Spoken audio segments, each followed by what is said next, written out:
Car unlock ചെയ്യുന്ന sound എപ്പോൾ കേട്ടാലും മൂഫിയുടെ വിചാരം നമ്മളെല്ലാവരും കൂടി എങ്ങോട്ടോ ട്രിപ്പ് പോവാണ്. പക്ഷെ ഇന്ന് പോകുന്നത് ഒരു ട്രിപ്പ് അല്ല കേട്ടോ. അപ്പയ്ക്ക് വർക്കിന്റെ കുറച്ച് റിലേറ്റഡ് ആയിട്ട് ഒന്ന് പുറത്തേക്ക് പോകേണ്ട ആവശ്യമുണ്ട്. അപ്പൊ അതിന് വേണ്ടിയിട്ടുള്ള റെഡിയാവലാണ്. പോകുന്നതിന് മുമ്പ് വൂഫിനോട് ടാറ്റ ബബായ് പറഞ്ഞ് പപ്പയ്ക്ക് ഏറ്റവും മിസ് ചെയ്യാൻ പോകുന്ന വൂഫിനെ ആണെന്നാണ് നമുക്ക് തോന്നുന്നത്.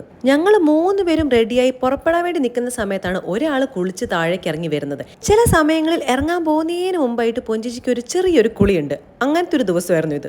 അമ്മയോട് ടാറ്റ ബബായ് പറഞ്ഞ് നമ്മൾ 3 പേരും കൂടെ എയർപോർട്ടിലേക്ക് ഇറങ്ങുന്ന സമയത്ത് തന്നെ വളരെയധികം പെട്രോൾ കുറവായതുകൊണ്ട് നേരെ പെട്രോൾ പമ്പിലേക്ക് പോയി പെട്രോൾ അടിച്ചതിന് ശേഷമാണ് അവിടുന്ന് പിന്നെ തുടങ്ങുന്നത്. രാവിലെ തന്നെ ഐ വാസ് തിങ്കിങ് എന്തൊരു ബ്യൂട്ടിഫുൾ ആണ് സ്കൈ കാണാൻ. നമുക്കിങ്ങനെ രാവിലെ എണീറ്റുന്ന ആകാശത്തേക്ക് നോക്കുന്ന സമയത്ത് ഒരു പ്രത്യേക ഹാപ്പിനെസ് ആണ് കിട്ടുക.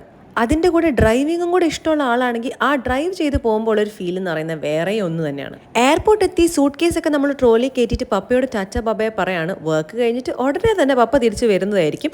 അപ്പം അങ്ങനെ പപ്പനെ തിരിച്ച് കൊണ്ടുവിട്ടതിന് ശേഷം ഞാനും പൊഞ്ചിയും കൂടെ തിരിച്ച് കാറിൽ ഇങ്ങനെ ഓരോന്നും പറഞ്ഞ് കത്തി അഴിച്ച് സൊള്ളിയൊക്കെയാണ് അവസാനം തിരിച്ച് വീട്ടിലെത്തുന്നത്.